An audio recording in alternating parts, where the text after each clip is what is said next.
अन्नपूर्णे सदापूर्णे शंकर प्राणवल्लभे ज्ञानवैराग्यम सिद्ध्यर्थम भिक्षाम देहि च पार्वती। नमो नमः। તમારા બધાનું સ્વાગત કરું છું આધ્યાત્મિક મહાશક્તિમાં। અન્નપૂર્ણા દેવીની આરાધના એટલે ખરા અર્થમાં સંતુષ્ટિ, પુષ્ટિ, તુષ્ટિ, ચુસ્તિ અને સમગ્ર વિશ્વની ઉર્જાને પાચ્ય બનાવીને જે આપણા શરીરમાં રક્ત રૂપે, માંસ રૂપે, મજ્જા રૂપે અને ધબકારા રૂપે જે વહી રહી છે એ ઉર્જા અને એની જે દેવી એટલે ભગવતી પરાંબિકા રાજેશ્વરી અન્નપૂર્ણા દેવી। અને આ એક એવું વ્રત છે કે જે સતત 21 દિવસ સુધી ચાલે છે। તો આ વ્રત ખરા અર્થમાં કરવું કેવી રીતે જોઈએ?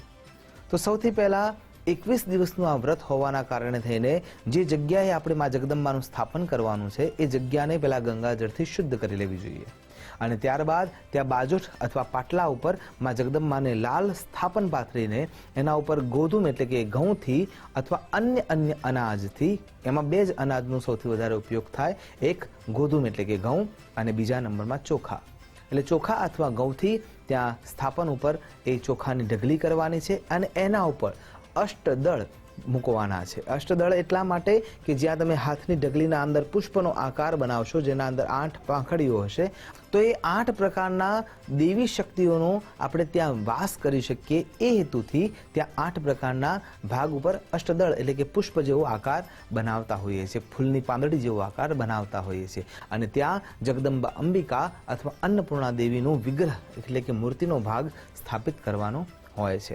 જે મૂર્તિનો ભાગ સ્થાપિત કરીએ છીએ એને સીધા અનાજમાં આપણે અન્યને પૂજામાં કોઈના કોઈ પર્ણ ઉપર કે કોઈ પત્તા ઉપર આપણે દેવીને સ્થાપિત કરતા હોઈએ છીએ, પણ આ તો સાક્ષાત સાધનભૂતા ઈશ્વરા છે, અન્નની દેવી છે, એટલે અન્ન ઉપર જ એમનો આસન આપવું જોઈએ અને એ આસન આપ્યા પછી ત્યાં ભગવતીને સ્થાન ઉપર બેસાડવામાં આવે છે।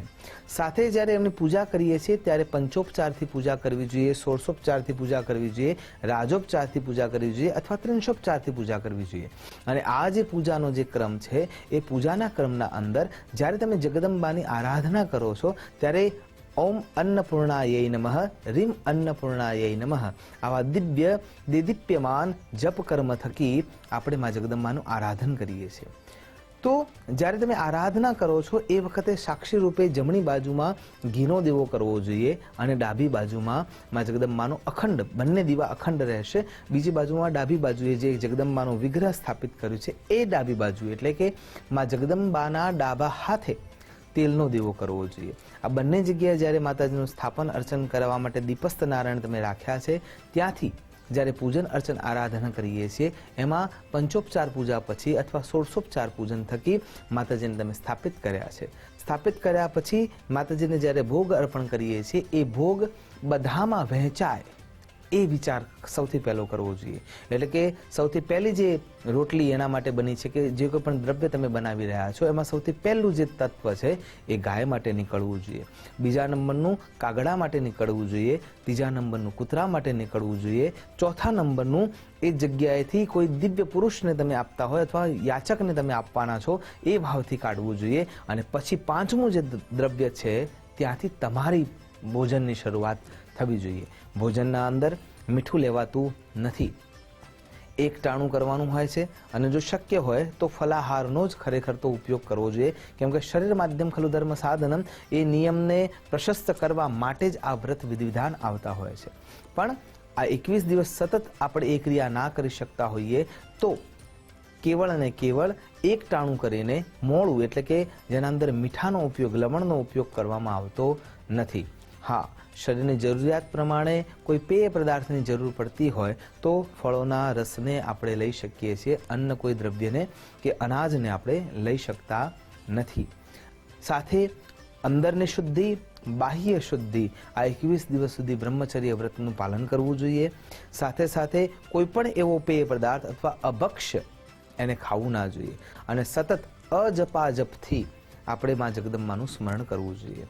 21 દિવસ ચાલતું આ જે વ્રત વિધિ વિધાન છે આ સમયમાં જ્યાં જ્યાં આપણને ઉપવાસી ના રહી શકાય એવી સ્થિતિ આવીને ઊભી હોય તો એ સમયમાં જગદંબાની આરાધનામાં મા જગદંબાની માફી માગીને આપણે એની આરાધના કરવી જોઈએ અને આપણા ઉપવાસને છોડવાનો ભાવ કરીને ભોજન માં જગદંબાને ધરાવ્યા પછી અને જે 4 જગ્યાએ દાન કરવાનું કહ્યું એ આપ્યા પછી તમે ભોજન સ્વહર્ષે સ્વીકાર કરી શકો છો.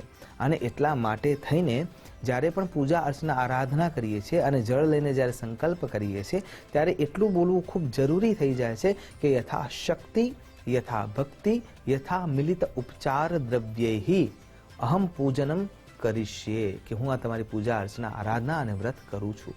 વ્રત કરવાની જે રીત છે એમાં પહેલા જ દિવસે એક સૂતરનો તાર લેવાનો છે અથવા નારાછડી લેવાની છે અથવા મૌલી લેવાની છે અને એના ઉપર માં જગદંબાનું સ્મરણ કરી દિવ્ય મંત્રો સાથે એમને 21 ગાંઠોથી પરિભ્રમિત કરી દેવો જોઈએ. અને ત્યારબાદ અગરબત્તી ઉપર એ જે તમે તૈયાર કરેલી જે મૌલી છે 21 ગાંઠવાળી, એ 21 ગાંઠવાળી મૌલીને અભિમંત્રિત કરવી જોઈએ, એ પણ મંત્ર સાથે. અને જે જગ્યાએ માં જગદંબાનું સ્થાપન કર્યું છે ત્યાં એને અર્પણ કરી લેવું જોઈએ. ખરેખર તો અન્નપૂર્ણા જે સ્તોત્ર છે એ સ્તોત્રના થકી એ ક્રિયા કરવામાં આવે તો એ ખૂબ જ લાભ આપનારી હોય છે. પણ જો આપણે સ્તોત્ર પૂર્ણ કરીને એ ગાંઠ ના મારી શકતા હોય તો કેવળ અને કેવળ બીજાક્ષર મંત્ર ઓમ અથવા રીમ બીજ મંત્રને લઈ અન્નપૂર્ણાયૈ નમઃ આમ બોલી અને એ 21 ગાંઠ રાખવી જોઈએ. સવારે અને સાંજના સમયે એનો આરતી અથવા દીવો આપણે જ્યારે ધરતા હોઈએ છીએ સાયંકાલે જે પ્રદોષ સમય હોય છે તે અથવા સંધ્યાનો સમય હોય છે તે, અને સવારે પ્રાતઃકાલે બ્રહ્મ મુહૂર્તમાં ઉઠી અને એ જગ્યાએ જ્યાં માતાજીનું સ્થાપન કર્યું છે ત્યાં પણ પૂજન અર્ચન આરાધન કરવું જોઈએ.